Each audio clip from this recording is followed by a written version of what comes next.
Hello Toy Collector fans, Universal Toy Collector here and welcome to the channel.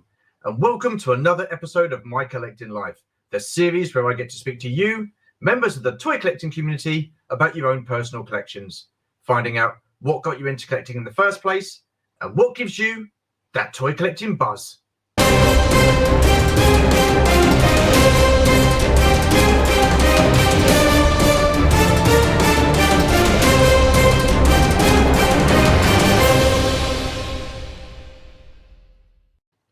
What then, you lot? Who's the guest on this week's episode? Well, why don't we find out? Let's take a look at some of his collection in a musical montage.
Okay, then. So once again, yet more fantastic items in the collection, and I'm really loving some of the film memorabilia. Absolute high-end quality stuff. It is my pleasure to welcome to the channel for the first time, Philtheforce. How are you, sir? Good to see you. Good to see you. Yeah, I'm better than I was yesterday. Yeah. I'm not going to ask why. I can imagine, but yeah. Like, oh yeah. Awesome stuff. So you're saying we won't discuss my football affiliations live on air, just for fear of constant abuse. So no, not at all. I remember a guy called Adam Berry. He was on the channel, and he's a big support with the team that you follow. And yeah, it's all good, man. It's all good. It happens, but yes. So I've got 10 questions for you, Phil, all about you and your collection. So when you're ready, we'll crack on with the first one. What are your childhood memories and what toy lines were you into? toy lines, obviously Star Wars. That was a big one from the very beginning. From the very beginning. Stroke GI Joe collector. You'll see none of that on show with me or anything, because it's all still in the loft with rings missing and deteriorated and all that kind of stuff. But yeah, I've still got all my Action Force, Z Force, all that kind of stuff. So I did a bit of that. I can remember you remember those A-Team figures? I want to say they was around 6-inch. You know, I don't know what you mean. Yeah. I don't know what happened with those. I had those and every sort of toy going. You know, I had a great toy-related childhood. But Star Wars was always the number one. And I think my favourite was the cardboard Palatoy Death Star. I saw one today actually. I was thinking about it because I do. But it's the space, right? You've just got to have to set that thing up and have it. Absolutely, be a bit of a problem. But that was my favourite thing. Yeah. Was it an affordable piece or was it fairly expensive? I think it was unboxed, so there wasn't a box, but it was all there. I think it was about $8.50. Oh, okay. I've lost track of where they are in terms of cost. If I'm honest, I started to assemble one kind of, I would say, about 20 years ago, and I think they went for about £100 back then. But I kind of gave up, regretting it. Yeah, well, that's the thing. I mean, over the last few years, prices have certainly soared, especially with the vintage collection, whether it's Star Wars, GI Joe, original Masters of the Universe, and stuff like that. So, going back to your childhood, did you what was your playtime like? Was you on your own with playing with your figures and setting up missions, or did you go around friends' houses, or did they come around to you? How did that pan out? How was that? Yeah. A bit of everything. I'm now, with kids of my own. I feel sorry for my parents, and the Z Force or GI Joe Command Center was sort of constantly out with various siege missions and stuff like that. I was a big fan of the film Zulu, right? So I love the siege. Oh, what a fantastic film! Yeah, absolutely. I don't know what it was. I kind of always want try to recreate that, and the tank, the troop carrier as well. For some reason, I love that scene out of Raiders of the Lost Ark, right? Where Indy kind of kicks all the Germans off the back of a truck, and then whips Krauser. And I sort of did that quite a lot with GI Joe, as Action Force, Action Force as it was stuff, and obviously had the kind of the hangar going on at Star Wars, Hoth hangar. Millennium Falcon, X-Wings, all the mini rigs and everything like that. I love sort of just sort of breaking out over the living room floor. We had a massive Endor battle. Me and my mates kind of rode one time, and I lost a lot of my collection. No. That was a big. So we decided to go outdoors in the summer, in the garden, Ewoks everywhere, and all that kind of stuff. And I left a lot of my collection out on one lawn, and it went missing. Including quite some valuable now bits and pieces. So I reassembled a bit. But there's some things that I'll never sort of track down again. Yeah, that was the gutting thing about taking your toys outside. You lose a weapon or you lose something, a figure and stuff like that. And I don't know how you felt about that, but I personally felt quite gutted about losing bits and bobs outside. Yeah, but then again, it was a great battle. And a really good laugh. You feel like your trust was a little bit affected, at a young age. But it was awesome. The other thing I was gonna say, I loved the card backs back. I loved the card backs back then, right? Card backs. But at one point, I had a kind of a moment of madness and decided to cut out all of the images from the card. Backs. Completely trash the card backs, which now looking back is just a nightmare scenario. So that was a bit of a childhood regret to do that, but but at the time, I think it's the same with everybody. We didn't realize quite how impactful those figures and toys were, whether it be GI Joe cards. I mean, the Masters of the Universe cards are always really cool with the artwork and stuff like that, and the Star Wars cards. you don't realize as a kid because you just want to rip those figures open and play with them. That's all we wanted to do. I've said to loads of people, you couldn't imagine us back in the day in the early 80s getting figures and going, oh, yeah, I'm going to keep them on the card and just put them on the wall. You wouldn't dream of doing that. You wouldn't dream of it because, No. and hindsight's a wonderful thing. But yeah, I mean, it's, those cards were definitely, I think, for a lot of kids and a lot of collectors now, they were part of the draw of collecting the figures because I had the plastic bubbles. You could see the figure and some of the cards and the artwork across all lines, even Transformers, absolutely tremendous. Yeah. No, I mean, do you know what? It makes me think like, we wouldn't treasure it enough as a kid and ripped them out, right? It wouldn't be so the nostalgia and the kind of how sought after they are now. You wouldn't have that feeling around it if you'd have kept them, kind of in their absolutely, their yeah.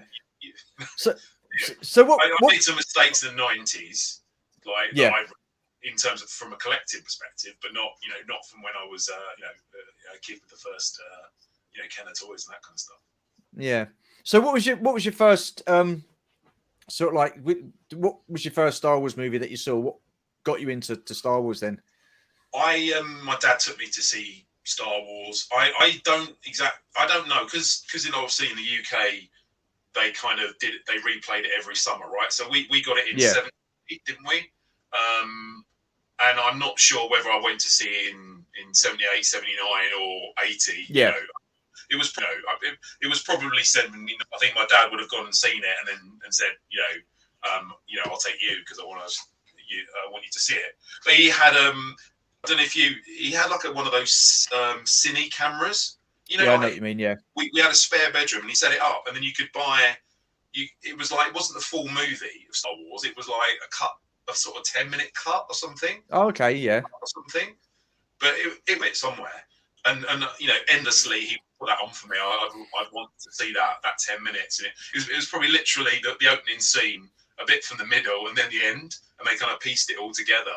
And that was great, and that really kind of set my Star Wars kind of fascination going. And then obviously went to then Empire. Obviously went to then Empire. Seminal kind of film, and it still is. It's my favourite. Yeah. And, went to see that millions and millions of times. Yeah. E.T. was amazing, right? Because you had Temple of Doom. Did you have Temple of Doom in 1980? Or no, I think that might have been Raiders of the Lost Ark, and then Temple of Doom. Yeah, right. That would have been Raiders. Yeah.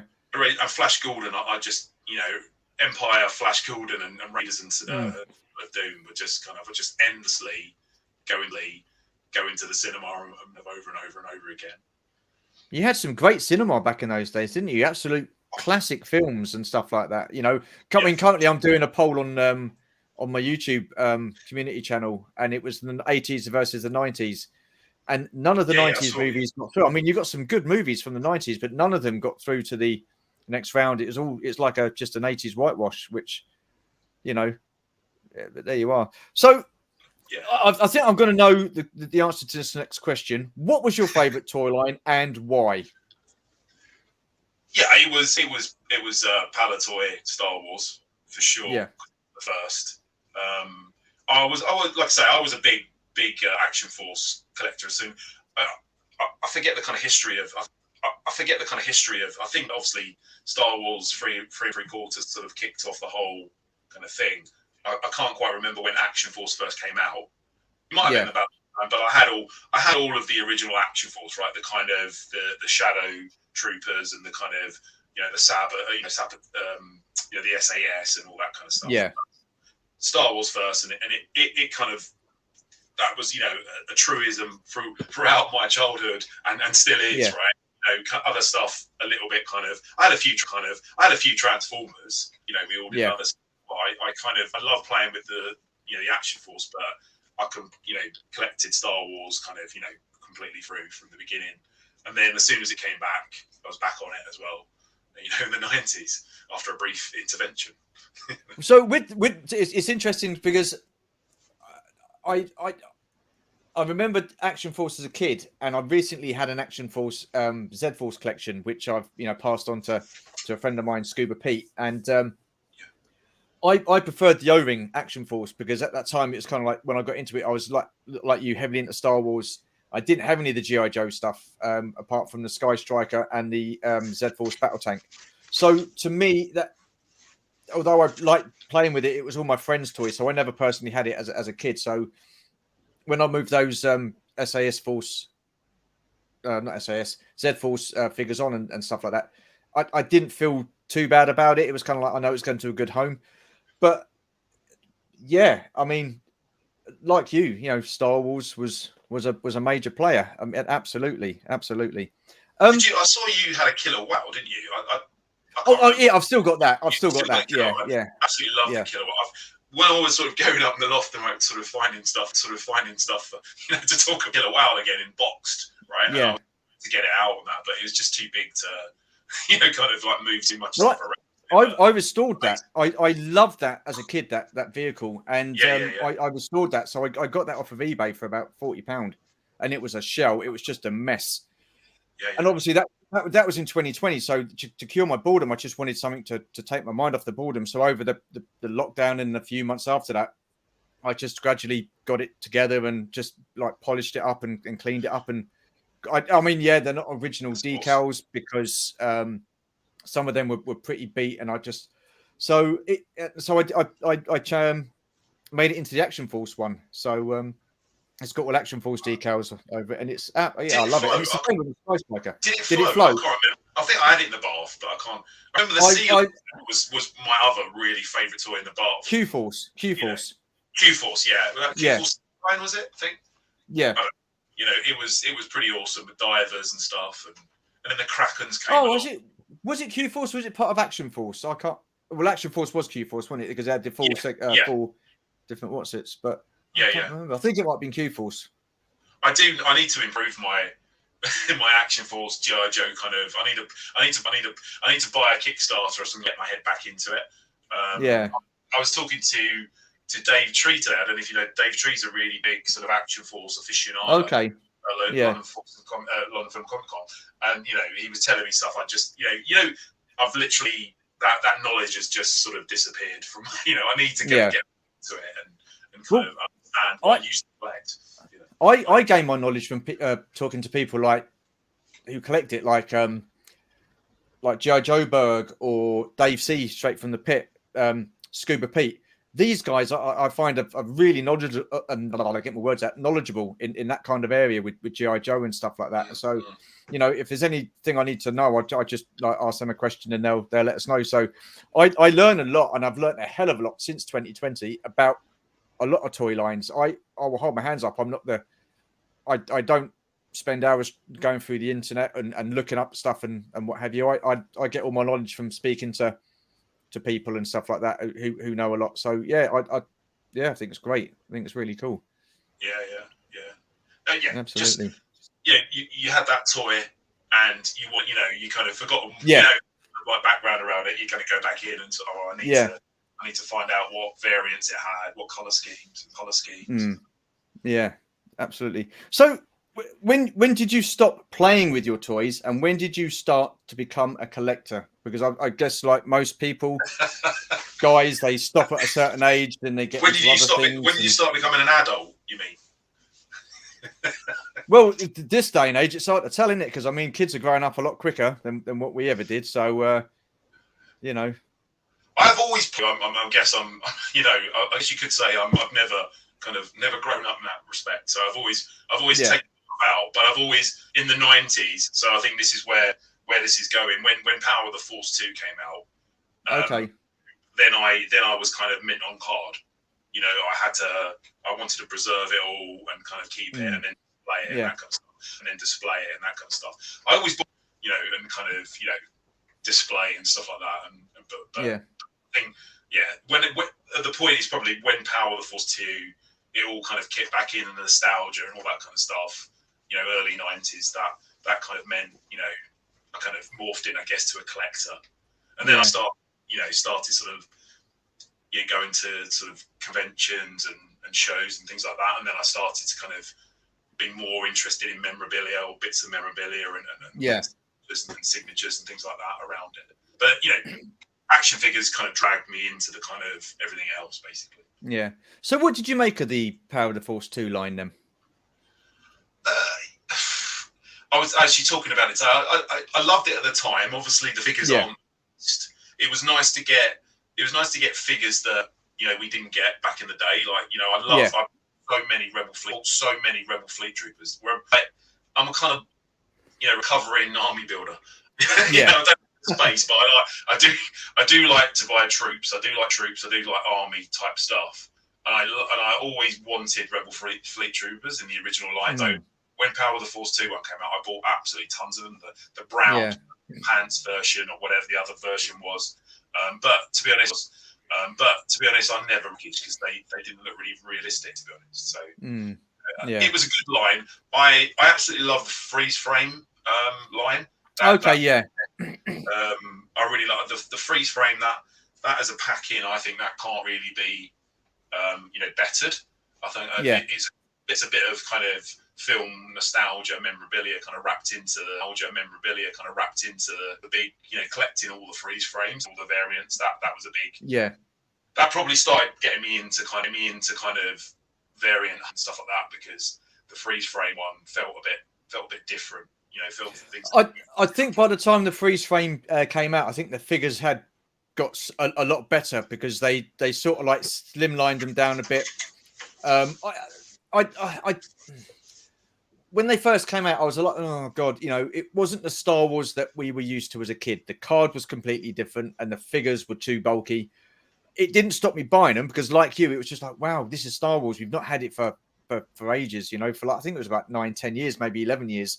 And so I bought them, but I'm on the same feeling as you, is that they released some great figures that were never released in the original Kenner line, which like you, I like that. I really did. And what's his name? War became Ponda Barber. Then you had Hammerhead with Moeen Nadan, or whatever his name is. So they changed the names of the characters and gave them their proper name, which was pretty cool. So I think one of my favorites is which holds up. I mean, it's not TVC quality. It was an awesome figure, and some of the other the pilot Snowtrooper was a decent figure. He was. By the end, but the Luke Leia Han with the kind of the muscles kind of didn't really work. I'm going to throw this in. What do you prefer, the 5 POA original vintage Kenner figures, or the vintage collection line? What would be your preference? It's a good question. Now, the way I look at it, I want modern vintage. TVC is my current focus, right? And the way I look at it is, it's the type of quality of figure you should expect and demand. That absolutely, they were in the 70s, but now they should be the quality they are beginning to be under TVC. So I want the card, the same card art, exactly the same quality of card art and backing and that kind of stuff. But I want absolutely, kind of cutting edge articulation and figures. So, and it's hard to say if I prefer one or the other. That in the 70s, that was the quality that they had. It kicked everything off. It was amazing. But I go back for nostalgia to the originals. But everything I buy today has to be TV quality. Otherwise, do you? I'm not a big fan of the retro. I get them. I'm not massive fan of the retros. And as we talk at length, I'm worried that it takes tooling budget away from what we could get in TV. I mean, I'm along the thinking of, with like Nick from Only One Kenobi and Tim from Boss's Bounty, that the retro collection should have just been solely for the original trilogy, and that's it. But they've gone their own way, haven't they? They brought out retro collection figures for Kenobi, the Mandalorian, and was it the Book of Boba Fett? Not the Book of Boba Fett. What was the other one they done?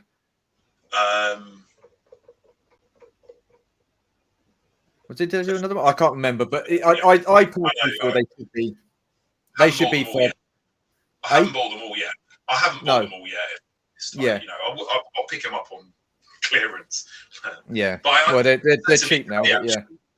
Someone said to me today, I'd welcome sort of Phantom Menace retro collection, and actually thinking about it, I probably would too. That would be quite nice. That makes sense.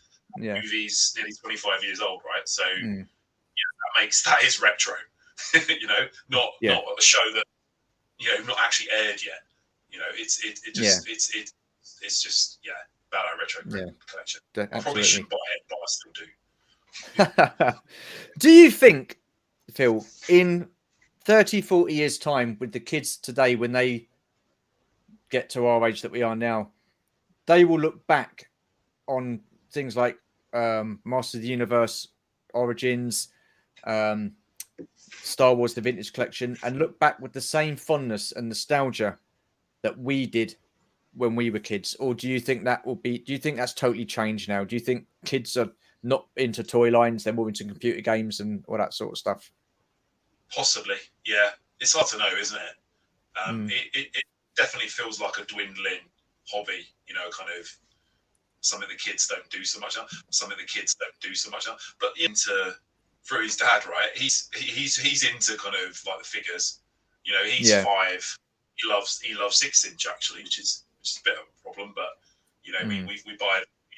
He likes it. Whether he gets a bit older, he gets more influenced by the video games and stuff like that. I don't know, but it is hard to say. I think more of the question is, how long is the trend sort of going on, in a sense of people who grew up with the Phantom Menace at a really young age, are they going to be as nostalgic toys kind of going forward? And I think the answer is probably yes. I think that's what we're seeing with the popularity of Clone Wars figures kind of in TVC and that kind of stuff. You've got people that grew up at a young age with that cartoon and kind of want to see it in the regular lines. I know some people seem to be a bit doom and gloom about the longevity of toy collecting, but I think there's cavalry coming in from different generations who grew up with different movies, and you can see that the whole retro collection thing and having the Kenobi show and all that kind of stuff in that's Lucasfilm thinking, right, we've got to maintain our market, we've got to kind of bring them and keep them, and into their kind of middle age and beyond. So I think they've got an eye on it. Hopefully they'll, because I don't want this hobby to die. So it is. We will all die off at some point, but I think there's plenty of years left in it yet. Yeah. Well, fingers crossed. So moving on. What was the? Oh, sorry. No, that went dark. Didn't it? That went quite dark. It did, yeah. It was supposed to be quite a light-hearted chat. We're getting a bit deep there, Phil. But what can you do? So we'll move swiftly on. What was your first guest signature you got, and what convention was it at?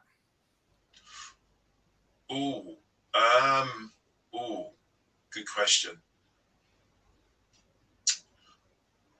I'm going to say Phil Brown, Owen Lars. And oh wow! Okay, yeah, jeez. Chesson. So Chesson Empire Day was a show back in the 90s, which is in Hertfordshire. If you don't know, still quite close to London. Which sort of then became Showmasters. Okay, yeah, I know Showmasters. Went into Comic Con and stuff like that. That as far as I can remember. So I think it was something like Chesson. I think Phil Brown was kind of, or Sheila, who's Aunt Brew. Sheila. I can't remember her name. But those two, I remember getting those two quite early for about £2.50. Onto some really? Topps trading cards. I've got them somewhere, but I used to love the top wide trading cards. Yeah. But yeah, he and for some reason, they used to they started making the Monopoly sets in the 90s. I started with a Monopoly board signature thing going on at the time, and this I put this in front of Phil Brown, and he was getting on a bit, even back then, and he's kind of, you know, those gold pens back then. Yeah, They yeah. notorious, they'd leak and stuff like that, and basically he started writing and it leaked all over this board. Oh no. This board. So I've got to kind of fill, you know, all over the bloody thing. But yeah. So talking of signatures, I've got this. I'm going to show you this. Empire Strikes Back poster. You've got some signatures on there. Who have you got to sign that? It's actually just one. It's my favourite, Irving Kershner. So wow. He didn't do very many signings. I asked about this, and I think he literally did between 2 and 3 sign-ins in the UK. Yeah. One in London and one in Birmingham at the not Birmingham, Milton Keynes, possibly one at Elstree or something like that. So yeah, I took that quad I had, which kind of brings back a lot of memories right from back in you know, love that poster. And I thought I'll just get Irving Kershner to sign it, and a few other bits. But he's a bit of a hero, right? You know, I firmly believe he made Empire the standout kind of movie. Yeah. All of Star Wars, basically. So, and you know, he had a load of great stories about Harrison Ford and stuff like that. You know, he wasn't that busy. You know, that's what pains me sometimes. Some of these signers, you know, the really interesting ones, are very busy. But you know, if you go and talk to an Irving Kershner, the stories that he can give you, you know, that is production, awesome. You know, wow, yeah. So yeah, I've kept that with just the one signature because I'm not, you know, you're struggling for me personally to find someone who would, you know, kind of, you know, live up to that level. Absolutely, Like Hamill, Fisher, and Harrison Ford or George Lucas is probably the only ones in that bracket. So I'm kind of unlikely to get those. I mean, the thing is with Irving Kershner, when he was asked originally to direct Empire Strikes Back, he said no. He said no, and his agent said, "Are you crazy?" And he said, "How am I going to top Star Wars? How am I going to beat that?" And you know, I can see his thinking, but my God, didn't he do a fantastic job? I think for as much as I love Star Wars, I think I can speak for a lot of people. Empire is by far the best film in the whole of the Star Wars films, movies, it just TVs. Had a heart. It's just incredible. It had a soul. Yeah. I love the rest. Don't get me wrong. It just, for me, Empire has the kind of depth that the rest just don't. Yeah. From, you know, and I, you know, put that at his door. You know. Yeah, absolutely. I mean, and do you know, I think another person who I wish to God I would have spoken to and met was Gary Kurtz, and I saw him at London Comic Con, Film and Comic Con, a few years back. And again, no one was there. He wasn't busy, and I wasn't too sure he was at the time. And you know, I looked into it and thought, Jesus Christ, you know, next time he goes, and he was penciled in to go to another one. So we went, and I was looking around for him, and unfortunately, he didn't turn up. And then I found out, like about 3 or 4 months later, he'd passed away. I was absolutely gutted because I personally feel, as a producer, he had a lot of influence over those films with George Lucas and Irving Kershner, because I think he wasn't part of Return of the Jedi, and I feel that he was sorely missed from Return of the Jedi because he wanted it a certain way. He wanted one of the big major characters to die early on in the film, as did the writer. I can't remember his name. Oh God, Kasdan. Yeah, Lawrence Kasdan. He wanted one of the big characters to die early on, because then he said that would have kept people on their toes. I'm like, oh my God, no one's safe. Who's gonna? But George Lucas wanted to play it safe. He got what he wanted to, you know, out of things and stuff like that. So, but I think Gary Kurtz was a big miss, and I'm gutted I never got to speak to him. Really gutted. I'm just acutely aware that generation is kind of no longer with us. You know, Gary Kurtz was quite, you know, quite regular on the circuit. I want to say, and that was Dave Prowse and Jeremy Bullock. You know, these absolutely, these amazing people. But they were everywhere, and you kind of, you know, in the 90s, you know, you got their autograph for £2.50, you kind of got it, and you thought, okay, and then you kind of sat on that, and you didn't really go back in. And I I sent over, and I've got a special edition Empire poster going, which has got some deep, but I haven't got Peter Mayhew because I just sort of I started it after I'd got him so many times, and I looked at it, I couldn't believe I didn't have Peter Mayhew on it. Sadly, same with Jeremy Bullock. Fortunately, I saw Gary Kurtz did a London Film and Comic Con, I would say about 5 years ago, and I thought, I'll get the special edition poster signed by him. So fortunately, I do have his all one of my favourite pieces. But because I think he'd have been so interesting to talk to. I'd have loved to have spoken to him. So he was my one that I regret not getting and speaking to. Moving on to your next question: is there a guest you wish you had met, but you didn't get to meet? And then going forward, is there a guest that you really want to meet? So it's kind of like a 2-in-1 question there.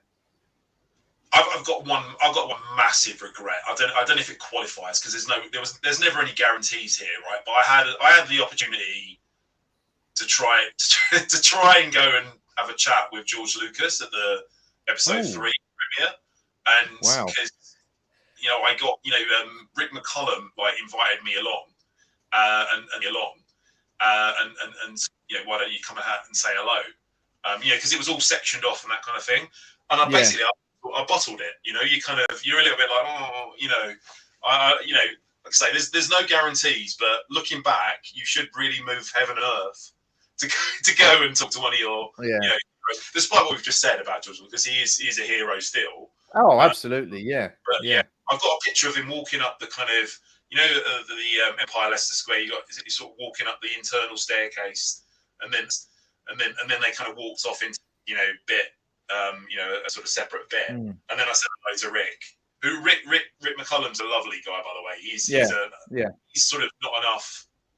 He's not talked about enough in the same way as Gary Kurtz and and Irvin Kershner. But he had a lot of influence, obviously, on the prequels.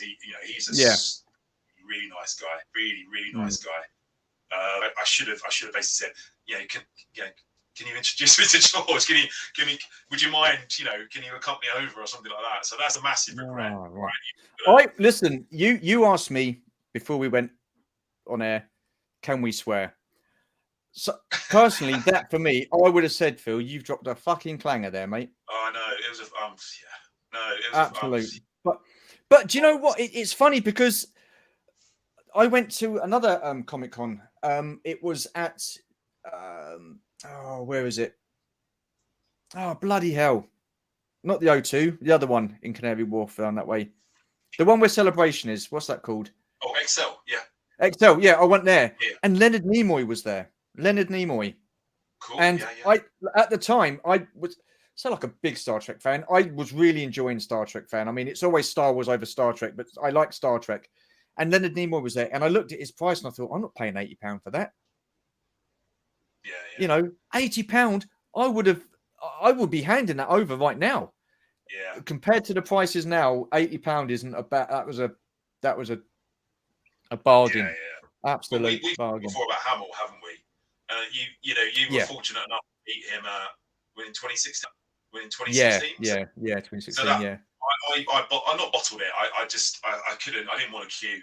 I'd literally. I think I'd had a bad experience at Celebration 2, queuing the whole day for Carrie Fisher, and I lost the whole day of the convention. I swore I'd never do that again, so I didn't want to. Yeah, they didn't have a virtual queuing system or that kind of stuff. Then they might have improved it, but I never looked into it because again with Hamill, he'd appeared at a lot of things. Now I think that was his last signing anywhere, or certainly last in Europe, right? And I'm quite. I want him on that poster. And on the Empire poster or something like that. I kind of almost don't care how much I pay for it now, but I want him, and I don't think it's going to happen because I do have one Hamill autograph on one of those widescreen widescreen. I've never met him in person like you, so I'm kind of a bit gutted.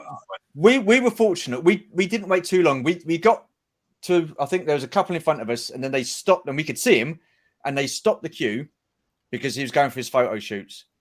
So I was like, for God's sake. So then I had to run around and go and get my photo shoot. Once I've had my photo shoot, I've come back and he'd finished his photo shoots, and I don't know if his agent or the staff there were saying he's not feeling too good. I think he's going to call it a day.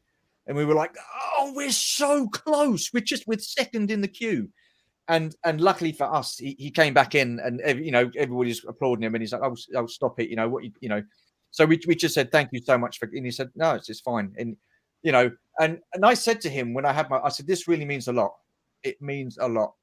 And my wife had a photograph taken with Carrie Fisher at in 2016 celebration, and I think she was at the same convention as Stan Lee when it used to be in Earl's Court. London Film and Comic Con, and my God, that was absolute carnage. I mean, Stan Lee's a big draw himself, isn't he? And we saw him walk past, but the crowds, it was one of those conventions you just could not swing a cat. It was shoulder to shoulder. It was really busy.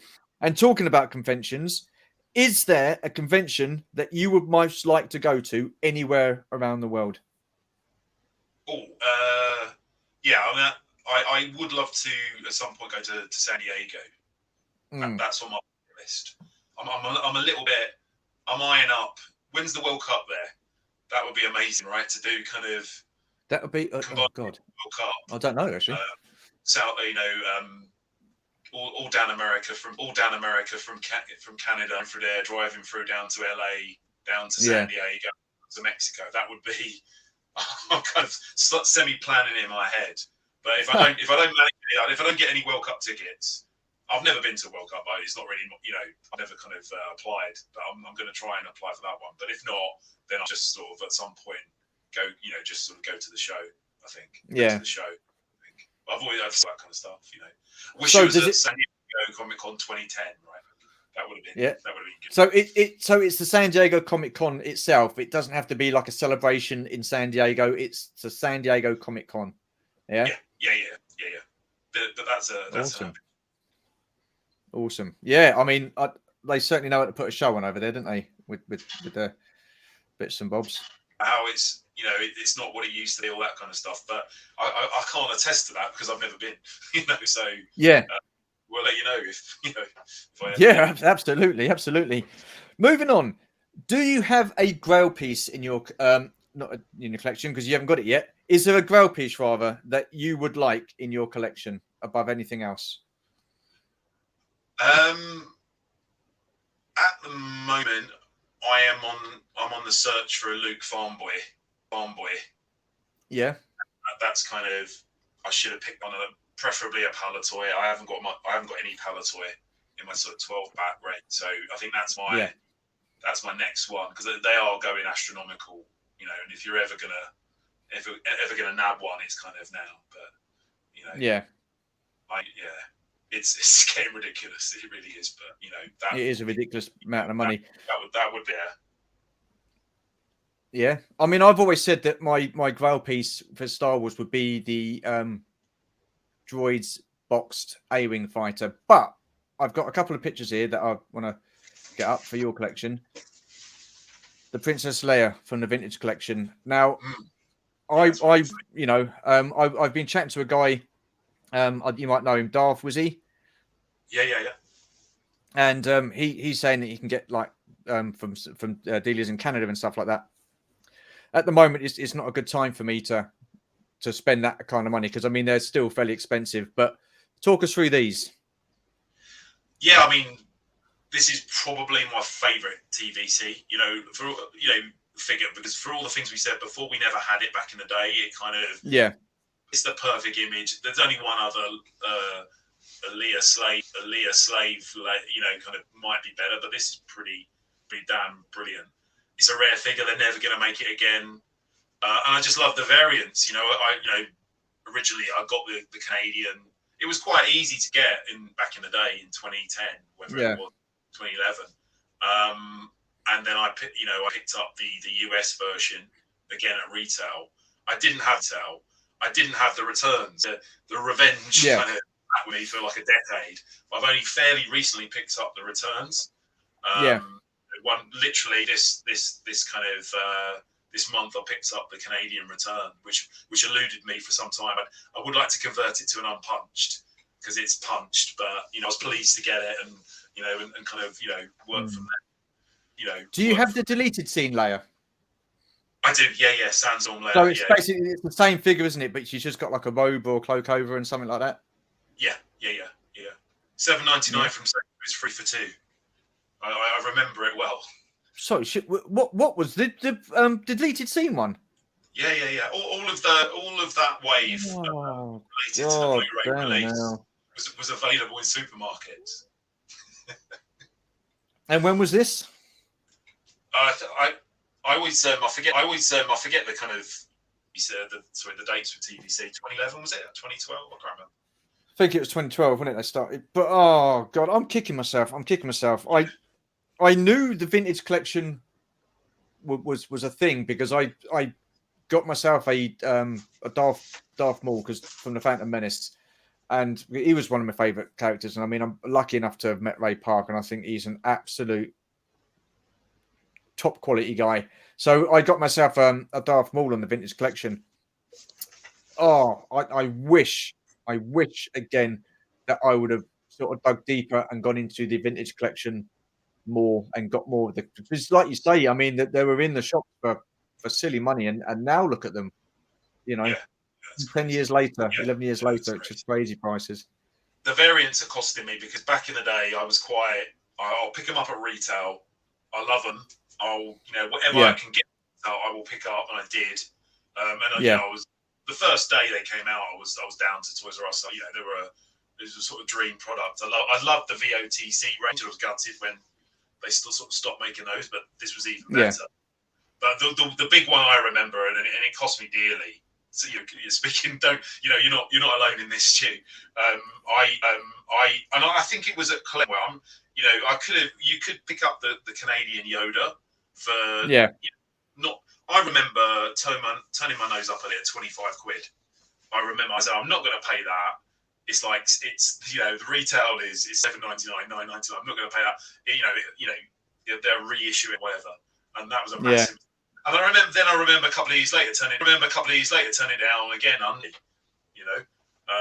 I have got it now, and believe me, it didn't cost 150. I can imagine. So another fantastic piece that I've seen in your collection, and talk us through this because I absolutely love this. Where did you get your hands on this? I got it off someone on eBay. Really got it off someone. Oh, right, okay. Really, again, I nearly picked it up at the time. When was it? 2010. But it was quite. Back then, it was quite expensive to import. So I think it was going for about 500 quid. Wow. So then you got import and all that kind of stuff. So I mean, to be honest, that's still quite high for back then. But then I just couldn't sort of live without it. So as soon as one came up that I could afford, I picked it up. I'm a little bit worried about the condition of the cards underneath until I plan to submit a grading at some point. But a bit worried about doing that. It's gonna do. Well, I mean, you've got the Mouse Droid and Salacious Crumb. I mean, they're themselves. I mean, they're probably worth what, 400 or 500 quid on their own now, aren't they? Yeah. It's probably more than that now, to be honest. Oh wow! I've got to say, it's an absolutely fantastic set. I will give it that. Tremendous. Well, that's what I said to you. I think there's something here. There's something about San Diego Comic Con. That 2010 Comic Con. How good would it have been to going to be there when they were selling that, and just the thrill of getting it. And the other, I love cards as well. The TVC proof cards. Please, Hasbro, do something like that. Celebration or something. Give us celebration or something. Give us something freebie, an exclusive. It's just awesome to sort of have that. But they always seem to get it at San Diego Comic Con. Yet again, we're getting a Red Vader for Star Wars Celebration. I'm not. I know. I won't be getting that. I can tell you. I mean, do you collect Black Series at all? Or are you just predominantly 3 3/4 inch? Pick them up less so now without the window. I'm kind of scaling back a bit. I'll pick them up. When they're going kind of really. Like I say, the boy is in as well, so he loves his. We've got an army of battle droids. For $9.99. That kind of thing. Yeah, cool. But yeah, they're good. But I think when the TVC game started to pick up a bit more, the figures started to get a bit better, then the need for me to collect sort of back series kind of went away a bit more. It kind of it filled in it filled in a gap for a while. TVC was back, but it still wasn't amazing. Yeah. How easily influenced are you by people to get collection to buy stuff? The people that you watch on YouTube, I mean, is this all from your own, like, your own passion for collecting, or do you find yourself watching other people and thinking, how easily influenced are you? Are you kind of quite controlled? No, I'm very easily influenced, especially by my wife. But yeah, I think that what, hang on, what? Say that again. Say that again. By your wife? Yeah, I'm joking. In general, okay, I think that Tim at Boss Bounty's got a bit to answer for when he puts and up he put some growl pieces. He put some growl pieces up. I was I've probably moved on a few growl pieces. I wanted them obviously, but when you see them on his videos, you kind of, it does influence you a little bit more to get them. But I was influenced just today as it was, because I was kind of looking into, I was getting a few autographs like Dickie Bear, Dickie Beer, whatever his name is, on TVC cards, and then someone came along. It was Jason Joyner actually, and he was picking a Droids Fet to get that autographed by it. And I said, well, I don't, I'm not sure, because Dickie Beer was sort of known for the kind of blue sky effect, kind of, that's, he did the Return of Jedi, scene at the Sarlacc. But kind of, I thought about it. I was like, oh, actually, I really want that too. Oops, sorry, Mike. That's all right.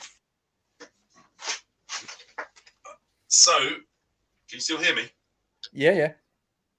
So I picked up this. Hold on a second. Let me get you big screen. Yeah. I wasn't going to get that before, but I saw a Droids Fet, and I thought Dickie Bear, with the kind of, the gold coin on that. I thought, the gold coin on that. I thought, I'll have that. Yeah. So good piece. I think the long answer is to that is easily influenced. Yeah. I mean, I was fairly quite well controlled up until the point of 2020, and then I started watching YouTube channels, and I come across a guy called Robo from the Foosh, and he's all into the 6-inch stuff like that, and I was just like blown away and mesmerized. I mean, that guy is just, how he is on screen is just amazing. He's a top quality guy, and I love his intros as well. Absolutely brilliant. But then with the 3 3/4 inch stuff, I've got to say, both Tim and Nick, Bosk's Bounty and Only One Kenobi, they have been absolutely huge influences for me, and not in a bad way, because their knowledge of the figures, I mean, Nick's collection is just absolutely phenomenal, how he displays it, and the carded and the loose, and Tim's knowledge and what they've both done, their voices for the community with regards to the vintage collection. I just applaud them, and they are big influences, definitely. Yeah. I mean, Only One. Again, I've always been into variants, so I picked up quite a few, the TVC retail. But seeing them all, I've got I'm going for VC09 at the moment, picking up all the versions of that Fet on an ESB card. That's probably influenced by one of those two doing a video or something like that. I'm kind of picking up as many. I'm on 12 at the moment. Okay, so what are you starting from the beginning then, from VCO1 all the way through? Is that what you're doing? No. I mean, just VCO9. Trying to get all of the variant. Oh my god! Wow. Wow. Because to be honest, you've got them all, and then you start. What happens is what do I collect now, sort of thing. So, and going back to your Darth Wizzy Wizard, if he knows anyone who has a Canadian foil VCO9, I'd be greatly appreciated, because I claimed one recently on a well-known Facebook group. And somebody reneged on that. So I reneged on that. Oh, no. So I wasn't too happy with my VCO9 variant. Yeah. It's quite a tricky one to get to. Are you in touch with him? I'm not. No. Okay. Well, so later on Discord, let us know what it is you're after, and I will ping it over to him, and I'll get in contact with him and say, can you get this? And you know, I'll get a price, and then I'll sort of like liaise. I'll be the middleman. Yeah, sort of awesome. thing between you two. Yeah. Look at this. Yeah, I'm pimping awesome, myself awesome. out. I picked up the Bobber, Yeah. you know, the Bobber era variant. I love that one. You know, just kind of the wrong Bobber name on the right Bobber car. That kind of floats my variant boat. So you know, absolutely, when I picked that one up, it kind of flowed. You know, yeah. You know, got the other foils and that, but the Canadian one's escaping me at the moment. Sweet. Before we move on to the next question, I just want to show you this picture. Mm. So these are your last 17. 1, 2, 3, 4, 5, 6, 7, 8, 9, 10. So you've got 7 more left to get. How are you finding getting those? Because I mean, bloody hell, you got R2D2 there. So it's a Malaman Yak based EV. Yeah. So this is basically my childhood ones. This is what I got and kept. Sorry, what? Really? Yeah. Wow. That R2 is in decent nick. It Look is at actually that. sort of better than that. But yeah, and that's Warwick there as well. That's Warwick, isn't it? Yeah. Well, yeah. Wow. So I've got Simalu carded as well. So I'm kind of, what was it? I think I need about 5 or 6. I don't remember. Yeah. I'll probably pick him up, but there's no rush. There's no rush in a way. Like I've not added one since my childhood. So that's all my loose. That's all my loose 17. I was chatting to someone the other day, and I said I say biggest regret. I would say probably mistake, because when I first started getting back into collecting again, I mean, this is my overall over the years. This is my 3rd collection, and I started this about 10, 11 years ago, and it literally was just collecting a few of the vintage figures, because I've got nothing from my childhood. None of my childhood toys I've kept. They've all gone. So this is all like new, but getting it again, and. I before I started collecting everything else that I'm getting now, I wish to God I would have carried on and made sure that I'd got the rest of the figures from the last 17, because those figures are getting very expensive now. So I've got Warwick to get. I've got, is it Warwick or Lumat? Which is I think it's Warwick. And then I've got EV99. I've got Simalu.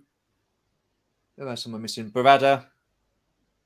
And the R2 as well, and the Death Star Gunner. So, you know, I wish that before I got anything else, I would have paid the money then to get the figures to complete that now, because they're only going up in price, and it really is getting expensive. No, there's something special about the 17. Obviously, I remember it was getting difficult to locate those figures, you know, in your childhood. I remember only one shop selling it. I used to get my dad to drive us to Southend. There was like a Toy Master or whatever in Southend. It was the only shop that sold them.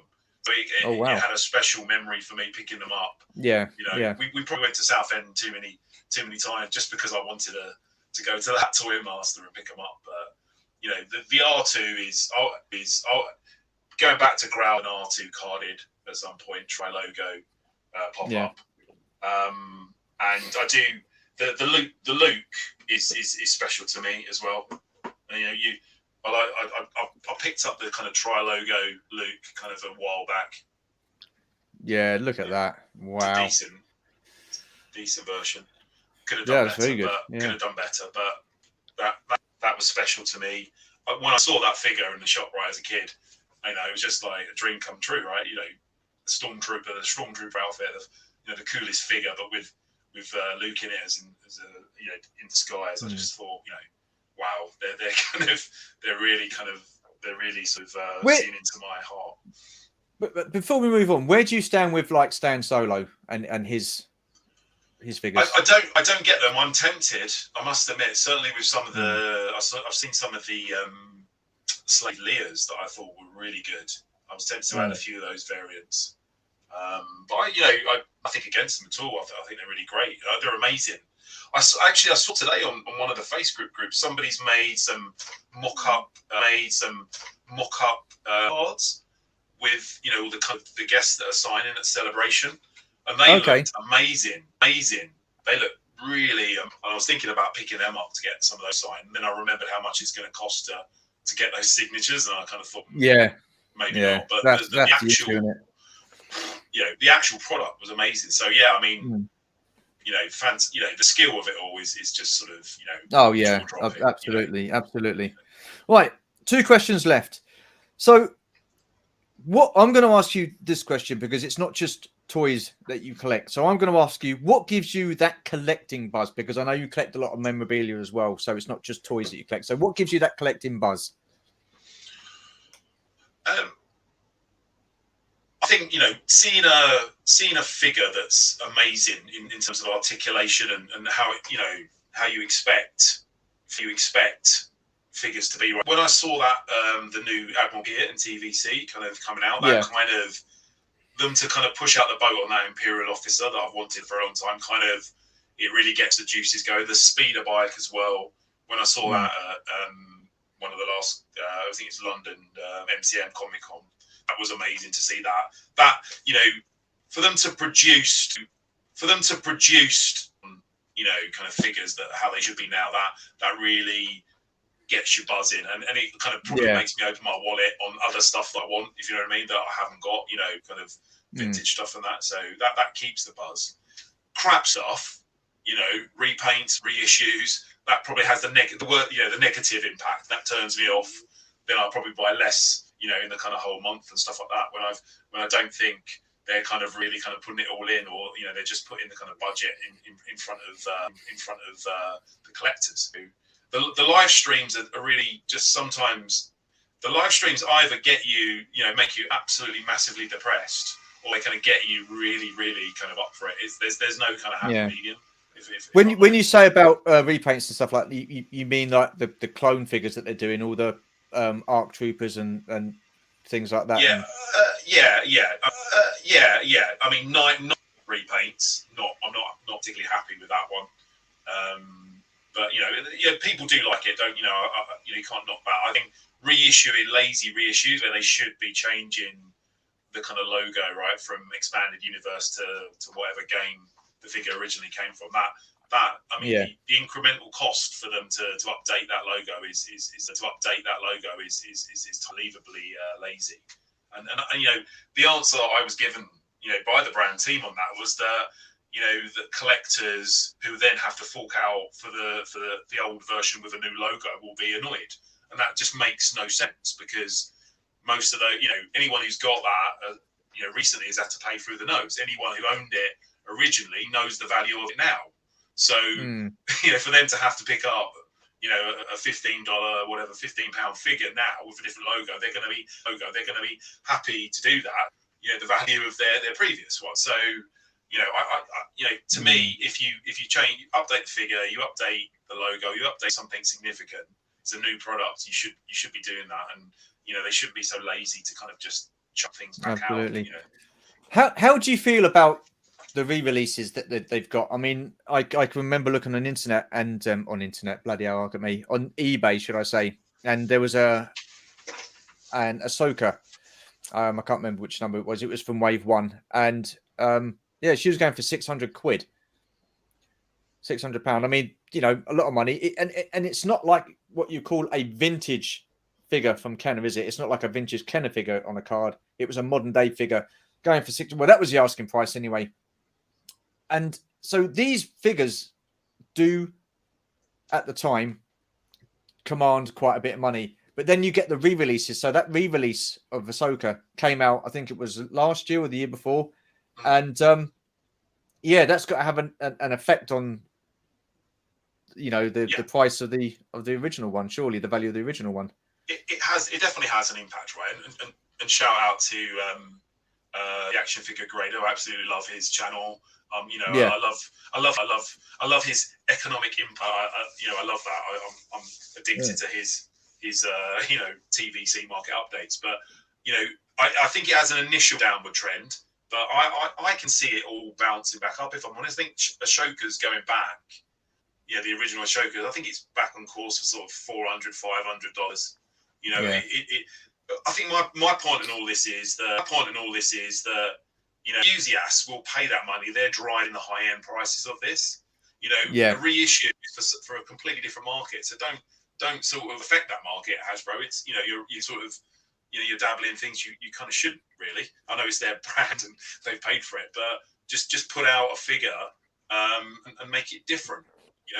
Yeah. And literally everybody is happy. Literally everybody is happy. I can't, because if you own the original, you're going to be a little bit pissed that value is dropping away on it.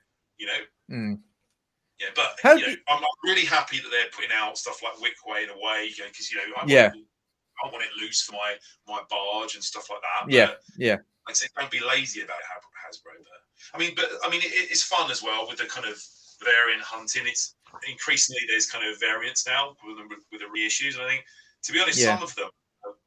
I think Gamorrean Guard is a really interesting one, because if you look at the prices for Gamorrean Guard, it's the reissue is sometimes more expensive than the original. It's a crazy one to follow. I've got all of the kind of Gamorrean Guard kind of variants, Canadian, and Euro and all that kind of stuff. So that's a great one for variants to collect. That's why I like the 09, because it's got so many. But in terms of value, that reissue hasn't really affected the value of the Gamorrean Guard, because I think if anything they're going for more now than they used to go before the 2018 reissue. I think I'm interesting. 70, 80 quid. So it's a hard one to kind of work out really. But I think in say 10, 20 years, somebody I think in say 10, 20 years we're going to be up for it. So. Absolutely. Right, we've just hit the hour mark, so I've got one more question for you, Phil. What does your collection mean to you? Just nostalgia, really. I like to basically have bits that kind of spark a memory. I kind of get the Stormtrooper look sparks a memory of trips out with my dad to Southend to get that. Trips to Toys R Us, to pick up the latest Action Force figure, that kind of thing. So. I go in deep on anything that sparks a specific childhood nostalgia moment. I think R2D2 or the vinyl Cape Jawa was my first 12 back, so that's why I prioritize that in terms of kind of Star Wars figures. Going into the toy store and picking those up. So that's the kind of stuff I like to recreate, kind of thing. So just reliving, really, really nice childhood memories, to be honest. And again, with the sign-ins and the hosters and things, that's the product of the happy memories go and see Raiders of the Lost Ark and all those kind of great 80s movies.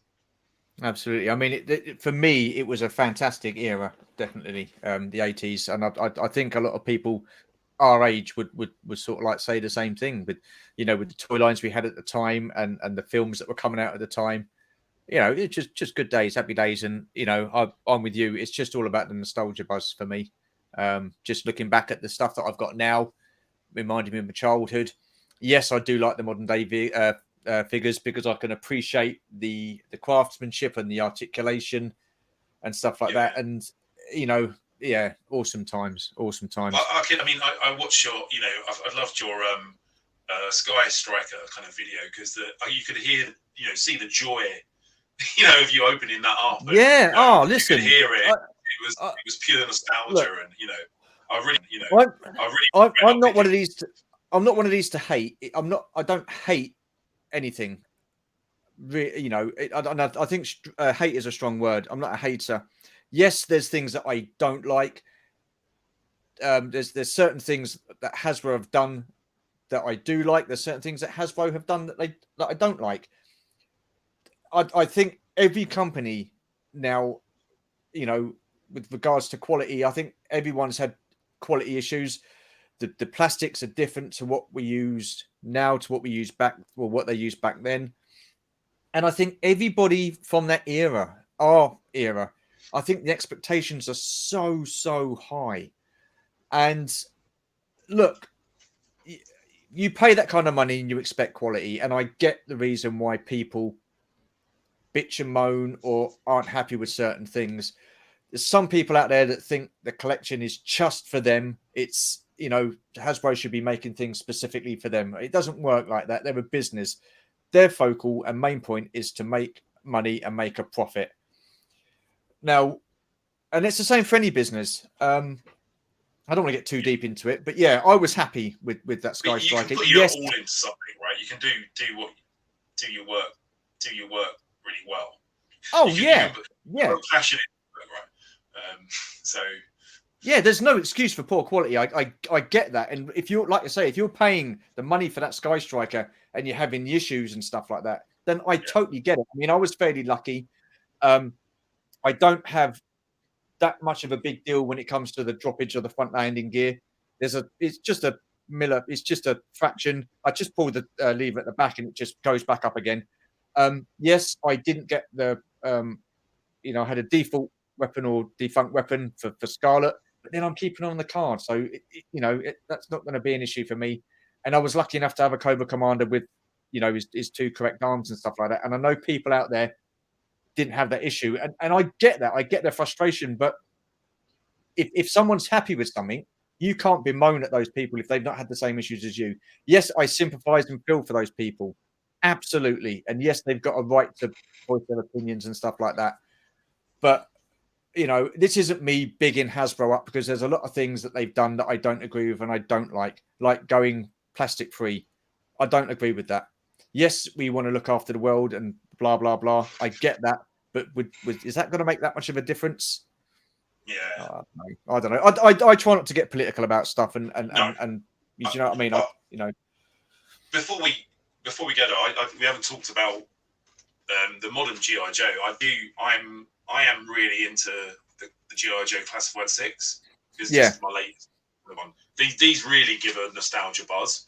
But I think what comes across with that brand team is a real sort of passion. And I did sort of back the Hiss Tank 6-inch one because I had to have that because it comes with the retro 6-inch kind of card backs as well. Commander and that I've been picking those up. So, but that campaign was amazing. The HasLab campaign for that Hiss Tank was really really amazing and really amazing and TVC. Hopefully, it is a TVC campaign. It's as enthralling and as exciting as that one was. I will give you my thoughts on that just very quickly before we go. G.I. Joe is a Hasbro property.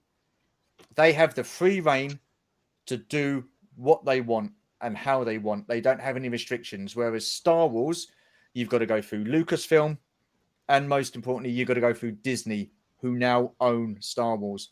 Now, I bet you bottom dollar, if Star Wars hadn't have been bought out by Disney, you would have guaranteed that you would have got an Oola for the Rancor. You would have had a re-release of the Princess Leia in a slave costume. You wouldn't have any of these issues. But Disney, I believe, and Phil are calling the shots. And that is why they're probably thinking, well, we're going to get, this is what we've got to do. And they've got to try and put a brave face on something that they know that they're going to get pelters. I mean, the Star Wars collectors and Star Wars fans are probably the most hardest fans to please.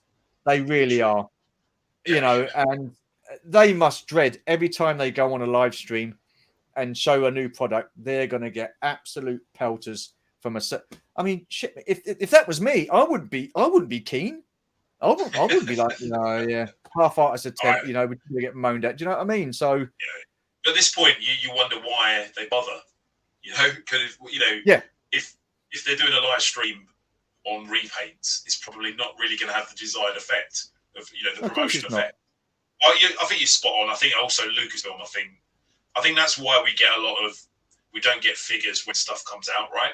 Because Lucasfilm are kind of influencing when it comes out, giving them access. So they have to change the name of someone later and all that kind of stuff. Which, by the way, kind of actually makes a really nice variation. So I'm not complaining about that. But I think you're right. I feel the heavy presence of Disney and Lucasfilm on the brands. Yeah, absolutely. And that has got to be weighing on those guys' shoulders. And it's not Lucasfilm that are getting the hassle. It's not Disney that are getting the backlash. It's these guys that are put in the front on the sales pitch and the sales team that are getting the brunt of the hassle and the aggro and the comments and the ooh, bloody hell, this, that, and the other. It's them. They're the face of it, and they're in the firing line. So I do feel from. Anyway, Phil, that has come to the end of the conversation, mate. Where can people find you on social media? I've got a small presence on Insta and Twitter. Big Philtheforce on Twitter, I believe, and Insta. But I could be wrong. I don't put too much out there, but I've started to put a bit more on, especially when there's kind of interesting stuff like Q&As with people like John Favreau and discussions with Diego Luna and that kind of stuff. But I plan to put a bit more direction on now I've dug it out. What was that on Twitter? Big Philtheforce or just Philtheforce? At Big Philtheforce. Okay, cool. Philtheforce was taken, so I had to sort of add something in there. Okay, and what are you on Instagram? Same. Okay, right. That's why I can't find you on Instagram then. So it's at Big Philtheforce. Right, cool. I'll find you on Instagram. I'll follow you. So what I'll do is I will put your social media platform details in the description below.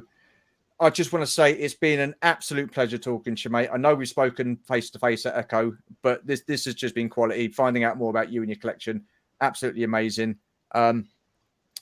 So thank you. Really appreciate it. You too, mate. Pleasure. Thanks for inviting me on.